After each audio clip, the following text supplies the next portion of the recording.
Hello, all, and welcome back to a new episode of TV and Us, a conversation show about the TV series we just can't stop talking about. My name is Jennifer Hahn. And I'm Sarah Callan. And each season, we focus on a different show, reviewing it episode by episode, and we invite you to watch along with us. Right now, as you know, we are making our way through The Sopranos Season 2, and today we are on episode 5 titled Big Girls Don't Cry, which I just feel like is so many thoughts about that. If you haven't watched this episode yet, this is your spoiler alert. We dive fully in, and we don't want to spoil any episode of The Sopranos. So go watch the episode, come back, listen to our conversation if you haven't seen it yet. And with that, Sarah, hit us with the IMDb summary for episode 5. All right. Back from Italy, Tony brings home a formidable new recruit. Christopher tests himself in an acting class, while Dr. Melfi wrestles with keeping her distance. Yeah, and she's not really successful at it either. There's not a lot of wrestling going on. It's kind of like, well, this is what I want to do, so I'm going to do it. Right? She's like, I know this is dangerous, and I get a thrill of it, but I kind of want to do it. You know, I just got to find out. I'm so annoyed with Dr. Melfi. We'll get into it, but I'm so annoyed. You have feelings. Pop off at some point. Ma'am. Here we go. Yeah. It's a weird dynamic happening there. That last scene made me so uncomfy. Ooh. Nope. Didn't like it. We're going to talk about that for sure. But first, episode titles for episode 5. What is yours? Mine is Vicarious Thrill. Oh! Speaking of Dr. Melfi. Felt like a fitting choice for this one. My episode title is Total Control. Ooh, that was another one of my options. Yes. Okay. Well, as usual, things happen. This is an eventful episode, as The Sopranos always delivers on so faithfully. Let's start with Dr. Melfi, because I think for, so many episodes now, the writers have successfully kept them apart, trying to live their more peaceful lives without each other, and they're back together again. So, Sarah, tell me your thoughts about that plot point and these two characters that seem to have a big influence on each other, finally back together again. Yeah, we've always known that this is where this is going to go. Yo. Like, even in season 1, which I think, for the most part, Dr. Melfi does a good job with staying separate from her patient, from her client. I feel like there are good boundaries in that episode. Not great boundaries, but for the most part, we're doing pretty okay. That was always going to come to an end, and here we are. It has now come to an end. We are no longer doing a great job. So from a viewing perspective, this is just setting the stage for some very interesting things to happen down the line. It's setting up so much stuff. So that's interesting and exciting. From a just like human perspective, I'm going, my girl, this is not the move. I need you to just be safe and protect yourself and get over whatever fascination you have with Tony Soprano and his life. Like, this is not the move. I just, no. But it makes for some interesting TV, so here we are. It does make for some interesting TV.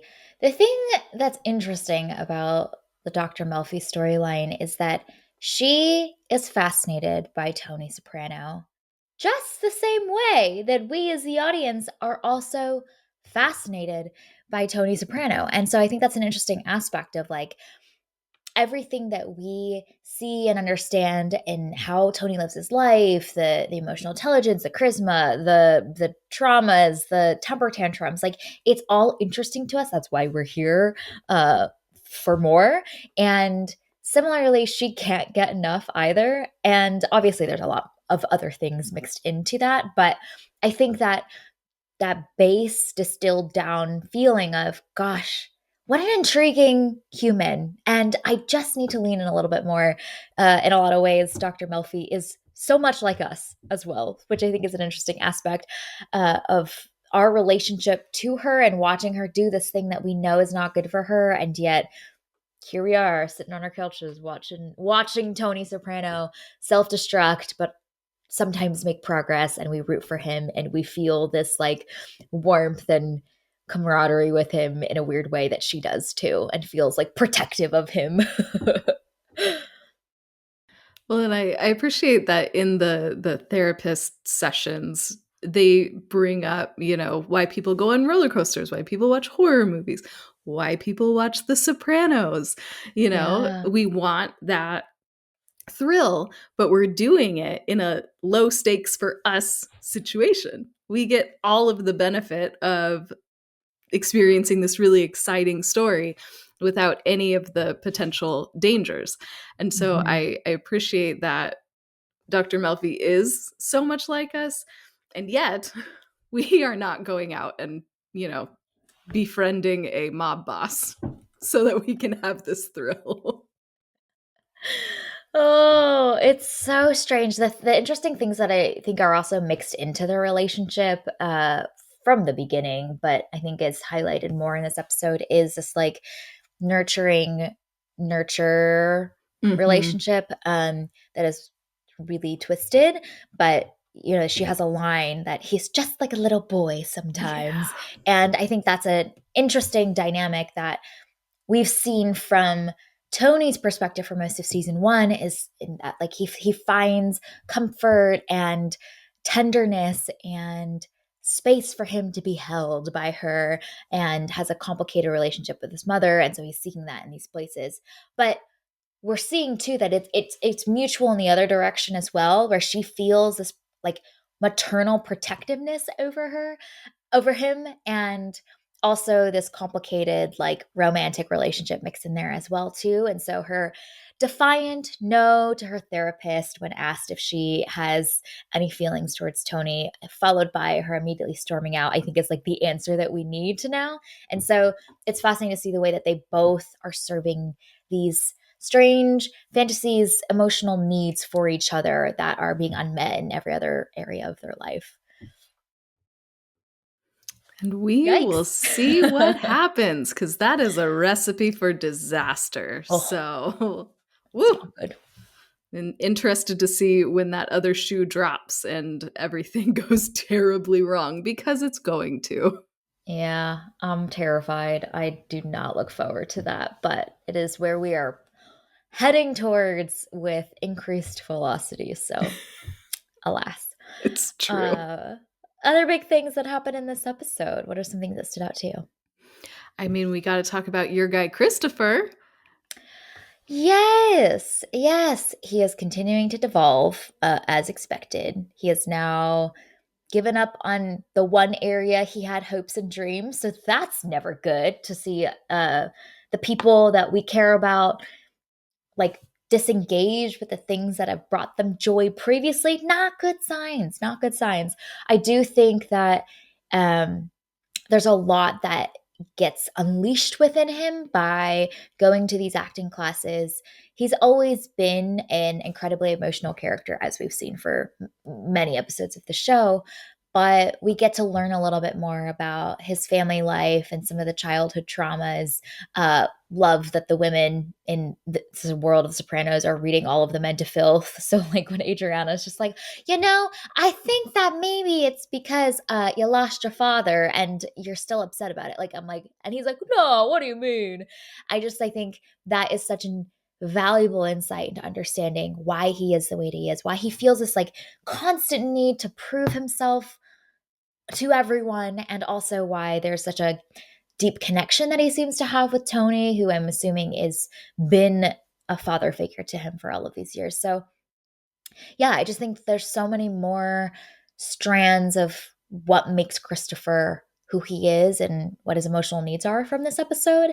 And as he continues to devolve. So once again, the tragedy is being written before my very eyes, and I'm upset about it. But I think he's such a sympathetic character, and is one that I think a lot of people can relate to, and trying to find fulfillment in all of these other ways because there was a core emotional need that was never met. Gosh, honestly, after talking about Dr. Melfi and Tony's unmet emotional needs, I think that's just the crux of the show. Is like no one is satisfied, and everyone has these gaping wounds that are trying to be dealt with somehow. Yeah. Yeah,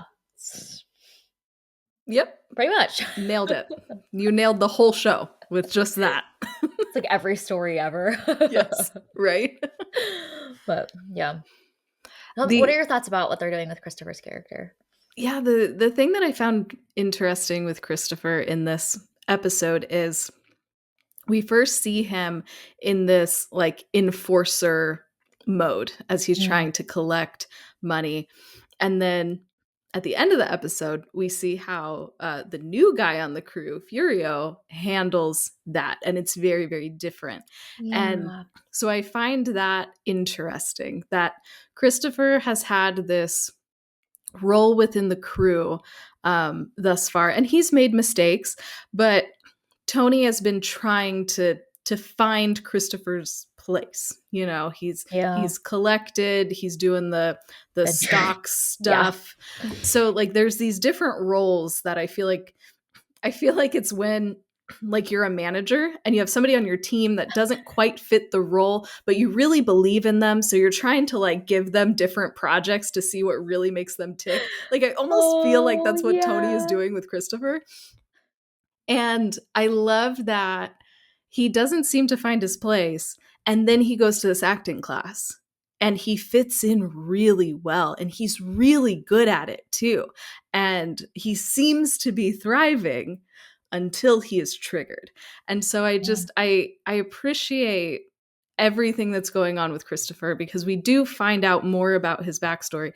We do find out what he's good at and what he seems to thrive in, which is Mm, not being part of the mob, which is not being an enforcer.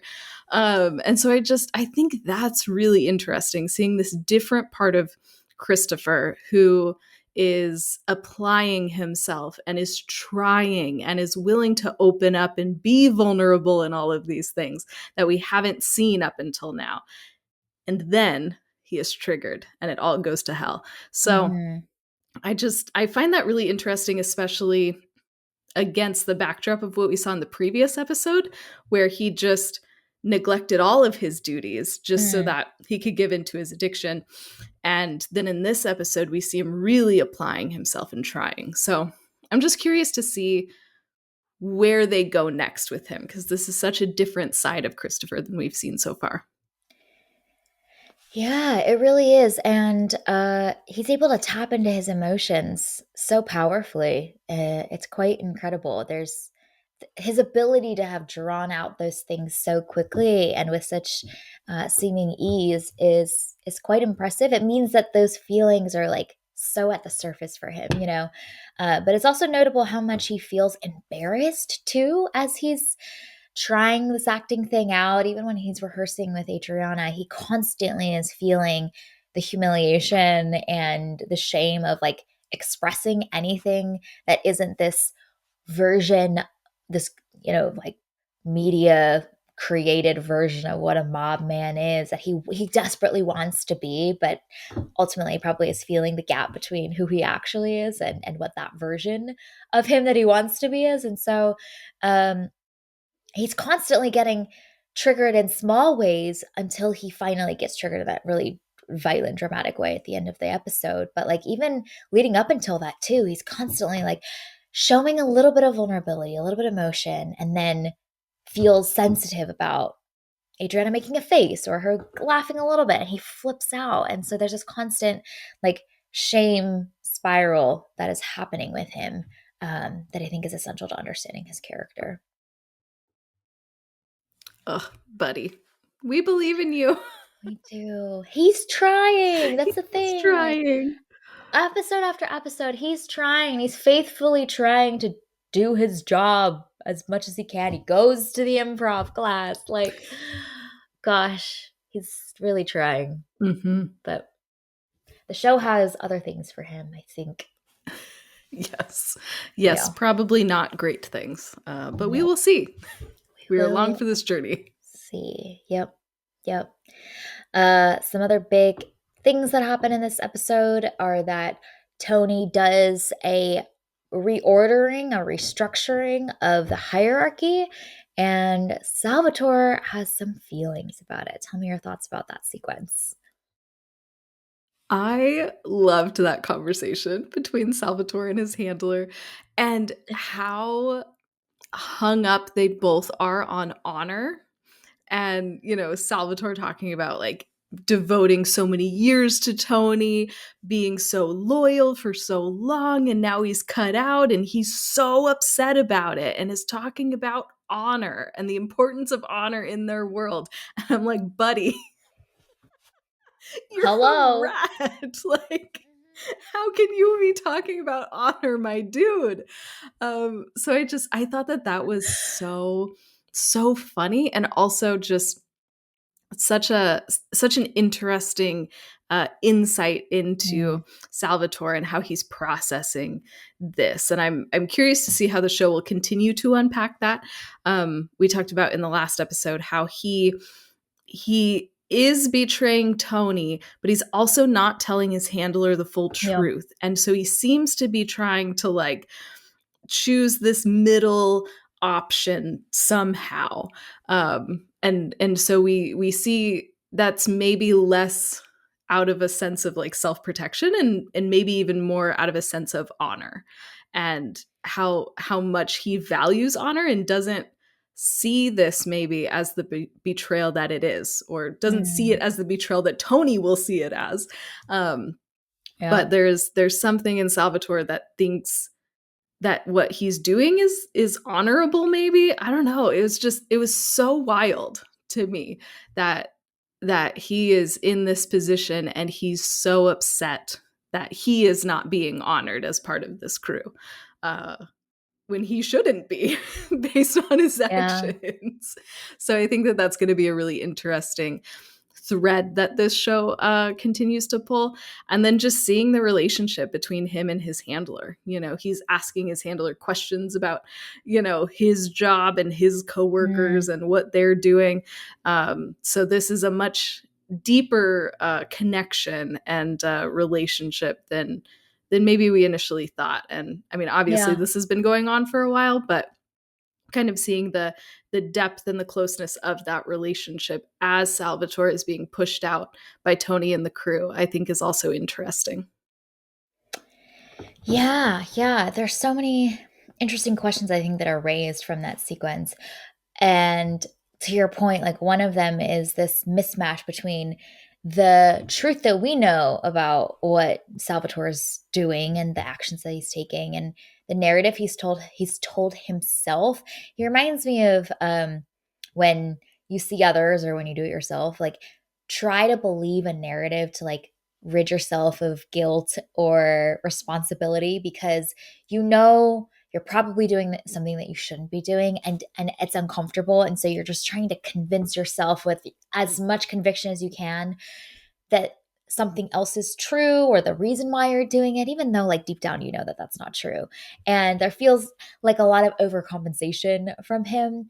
And I also think that there's an interesting aspect of like his motivation in choosing to be a rat, which is not necessarily to protect himself in the way that we've seen other people betray the family, but it's more out of feeling so underappreciated and unseen by Tony that there's this feeling of injustice that he needs to go and make things right himself because he's say his narrative constantly is like, gosh, I put in the 20 years and like this is what I get.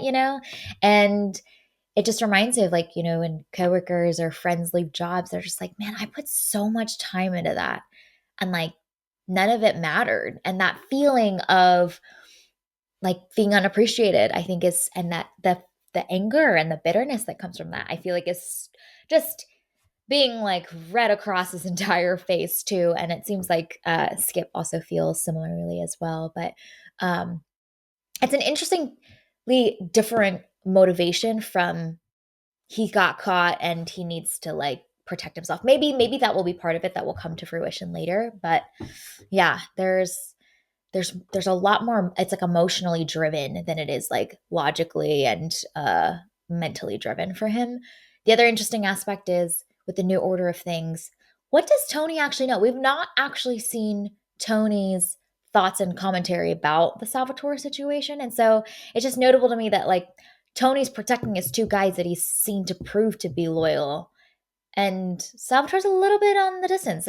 Tony's not going out on a limb to make sure that he's in the same level as the others and trying to keep him happy. So is Tony on to him already this entire time in some way, or the suspicions are strong enough that, gosh, we're not gonna put him in like direct report level. We're gonna give him one click below and see what he does next. Him waiting and watching to see what Salvatore does. And I love that, that conversation comes right after we see Salvatore and Polly at the restaurant, and Salvatore is getting drunk. The capo Oh from yeah. New York shows up, and Salvatore doesn't stand up. Like, he is disrespectful to this other person in the mob. And then of course he's told to leave the table, which doesn't go well for him. He's very upset about that. So I Yep. love that we see that people are seeing Salvatore's actions, like Polly, Mm, and going, this isn't right. Even like the New York boss calls it out, like, what, you're not going to stand up to greet me? mm. And then Salvatore is also seeing, oh, I'm being pushed out. So I loved that little scene, because we see so much about the dynamics between these guys and how they are being pulled apart because of each other's actions, really. And that those seeds of mistrust are being sown in this little crew. Yeah. Yeah. Like there's a lot of red flags and alarm bells with this guy that they're like, oh, we gotta keep an eye on him and make sure we're not giving him potentially all the information that we would have beforehand, before the whole Puerto Rico incident. Yeah. So lots of story to be told with Salvatore still. And he's getting a little sloppy. He's making some mistakes left and right and not keeping it tight. So we will see. Yeah. Maybe don't get like day drunk when you're supposed to be this When guy you're for the like playing mob both that's sides, also like, yeah, Yeah. like getting day drunk is probably not your best option, my guy. Yeah. Yeah. Other big moments, details, or small little choices that episode 5 makes. Yeah, we get a Richie and Janice situation. We got a Tony and Richie confrontation. We got a Tony and Janice confrontation, all in one swirl together, full of Yikes. drama. Yikes. The Yeah. ticking time bomb as well. I think that it's fascinating that Tony later in the episode talks about channeling his anger and power. I think he says for those that deserve it. And Yes. I wonder how much of Richie he really sees as a threat versus he's just getting triggered by Richie. Obviously, it's the older guy that's dating his sister. There's protectiveness there. There's the like disrespect of the chain of command and all of this stuff. Um, but it feels like there's an increasing temperature between the two of them that's bubbling over very soon. What are your thoughts about that whole hurricane of a situation at Livia's house? Yeah. That is not going to end well, but it is going to be so entertaining to watch.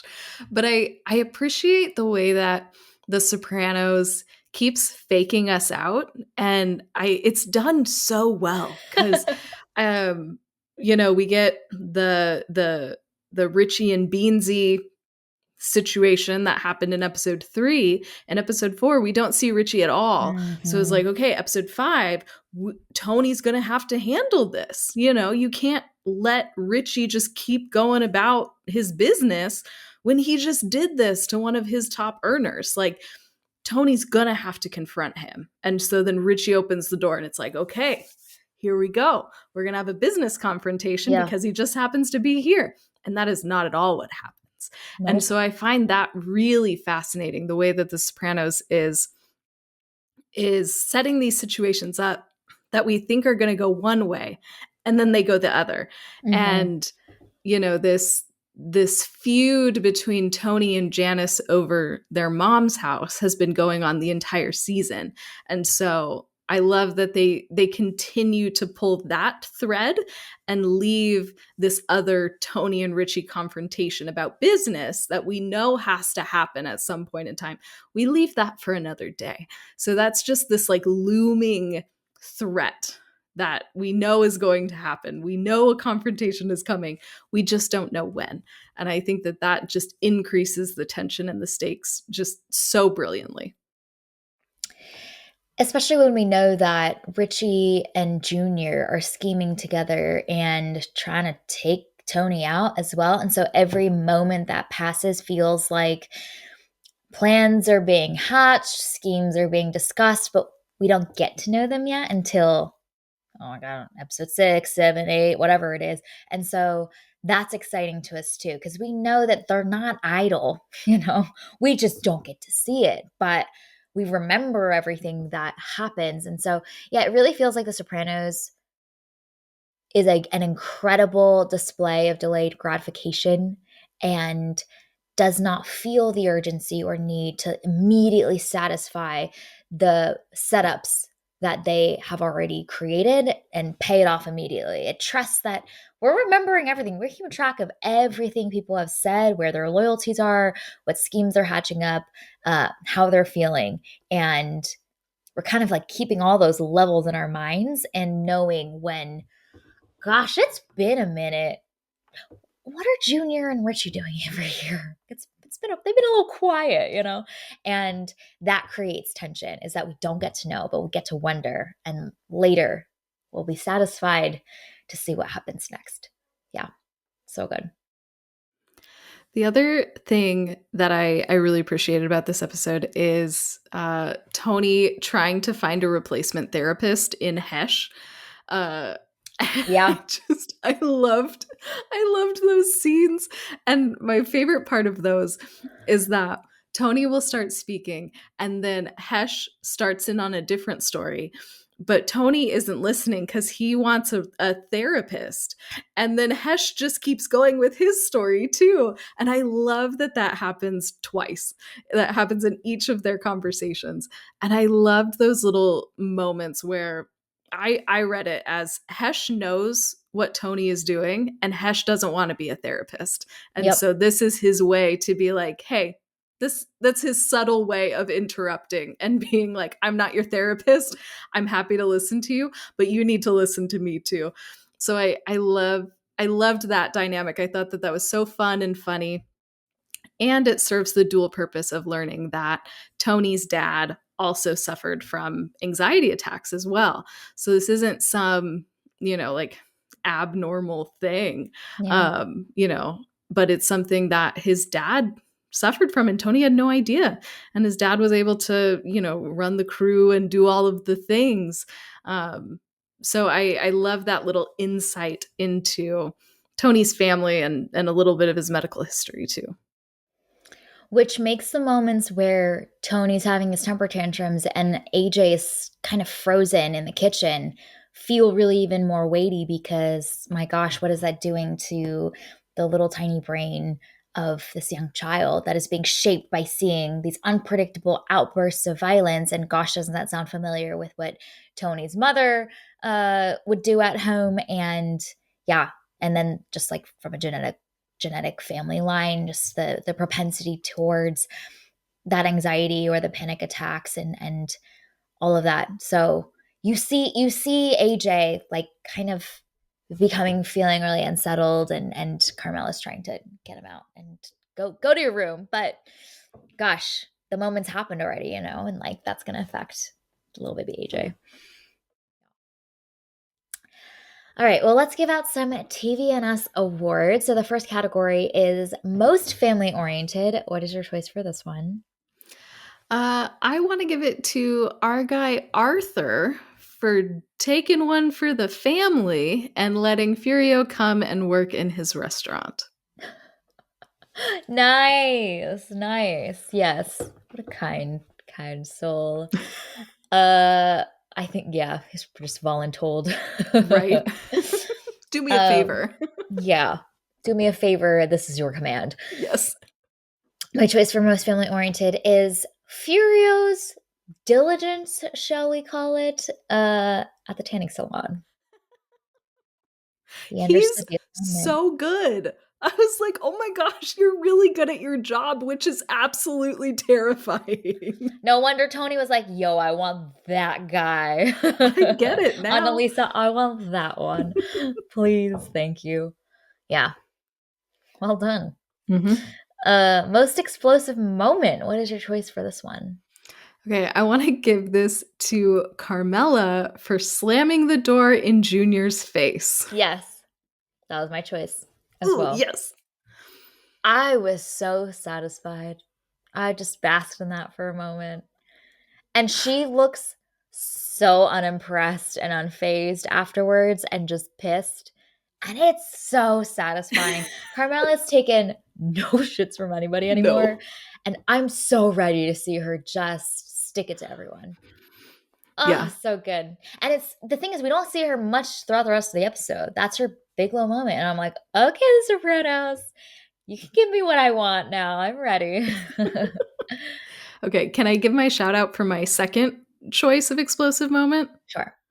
which is Tony's boating experience? Oh my gosh. That was so unhinged.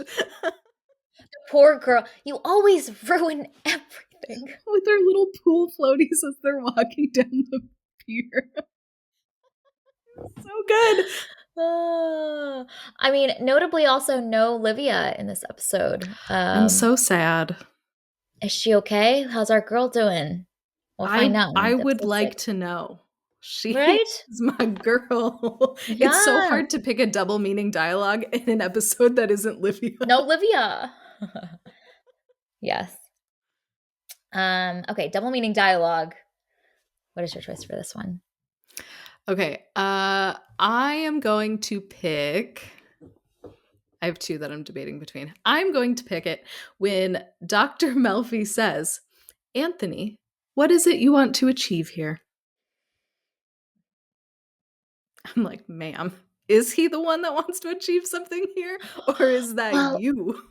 well, that's the fun thing is that Tony's sitting there so smug and goes, I don't know, you called me. It's so good. So the power dynamic has shifted. Oh, man. The direction of desire has shifted.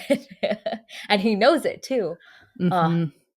so Oh, good. He's about to bask in that and milk the heck out of that. yikes. My choice for this one is Tony to Richie at Livia's house. What's the matter? The mattress at the shelter a little lumpy? Throws him his pants. Put your pants on. And what I love about that is that Richie doesn't. He Yeah. takes the pants and he puts them on the table and continues around in his boxers. And it's so good. Disrespect. Gotta love it. You gotta love it. Okay, looking ahead, what are you excited to see next? I mean, our girl Livia, where is she? Where is We she? need more of her shadiness. What is she She doing? is missed. She's like the little kids. Like if it's silent for too long, it's never good. Like what have they gotten into in the kitchen corner over there? Honestly, why is there no though. sounds? Yeah. So yes, outside of Livia, I'm curious to see more of what's cooking between Junior and Richie. too. I think it is really notable that we do get a Richie scene and then we get the Junior door slam scene, but that's it from these two characters. So I'm curious when we'll get a more Junior Richie focused episode. And then, I mean, like we were talking about, Dr. Melfi. Oh, my girl, that's going to go so wrong. And it's just a question of like, how quickly and how Yeah. far is this going to go? And I am very nervous for her and her safety. And then, of course, Rise of Carmela, which is what we are always interested and excited for. So she's only in it like for a couple little moments in this episode. So maybe we'll get a more Carmela focused episode here. I don't know, soon. Yeah, it's fascinating because a lot of the previous episode, we had so many of the women in this world, and so much of this episode is really focused on the dealings of the men. And so it's neat to see the way that the Sopranos is pacing its various story arcs and who's in focus for the episode. I'm always interested to see the rise of Carmela. She seems to grow increasingly dissatisfied, which I'm here for. Oh gosh, I don't even want to know what happens with Dr. Melfi and Tony, but I think it'll be explosive and telling for like who he is as a character, when his potentially like one source of safety or comfort is threatened in some way. We know that he wants total control, so I'm sure he's not going to be a big fan of that. And then yeah, I just Junior and Richie scheming. That seems like a really great counterbalance to Tony's for right now seeming hold on things, and I think that's all very fragile and delicate. So between between Junior, Richie, and Salvatore, which which of those pillars are going to crumble first and cause chaos for Tony, and then potentially distract him from the other. So he's gonna be rough. He's like fighting a two-front war, and having to handle the chaos of one situation will be so much for him that I think is going to make him very vulnerable to all of the scheming on the other side. So we've seen that dynamic kind of happen in season 1, where he's so consumed by something that he's not really aware of the threats that are being placed upon him. And so I think something similar perhaps will unfold in some way, create conflict, create drama, as multiple fronts are closing in on him. So we're talking about The Sopranos like it's a war film, but like it kind of feels like territories, Yeah, power, it fits. it kind of works. Yeah. Well, and I think that that's a really good point. These two like potential external threats, and we have his own internal wirings too that Yeah, aren't um unstable. aren't stable at all. And so as he is stressed by this external pressure, what is going to rise up in him that is then going to work against him and his own best interests, that will make it harder for him to then fight this two-front Yeah. war that he's probably going to be dropped into. So man, this is just teeing up so many interesting things that this show is going to explore. I'm very nervous, but I'm also excited. Mm-hmm. Mm-hmm. Yes, absolutely. So we will be here for it. This was our review and discussion of season 2, episode 5. You can find it available on HBO Max to stream. Thank you for listening to today's episode of TV and Us. Our name sums it up. We're big fans of TV and the powerful ways we can connect with each other and the world around us. This podcast is about all of us and our shared stories, so everyone is welcome here, and we're so glad you spent time with us today as we continue our journey through The Sopranos Season 2. You can subscribe to this podcast on Spotify, Apple Podcasts, wherever you tune to your favorite shows. Drop us a rating and review, letting us know your most dramatic, explosive moment that you felt happened in episode 5. You can connect with us on Instagram, Threads, and Blue Sky at tvnspod, or email us at tvnspod@gmail.com. Check out our website, andusmedia.co, for the latest on TV and Us and our other podcast, Movies and Us. We are a part of the Movie Archer podcast network, so check out moviearcher.com to learn more. We will be back very soon with a watch-along episode for episode 6. So those are always a really good time. Come hang out, get comfy, get your snacks, throw on the episode, watch it together with us as we experience this together. So we hope you have an amazing week in the meantime, and we'll see y'all again very soon.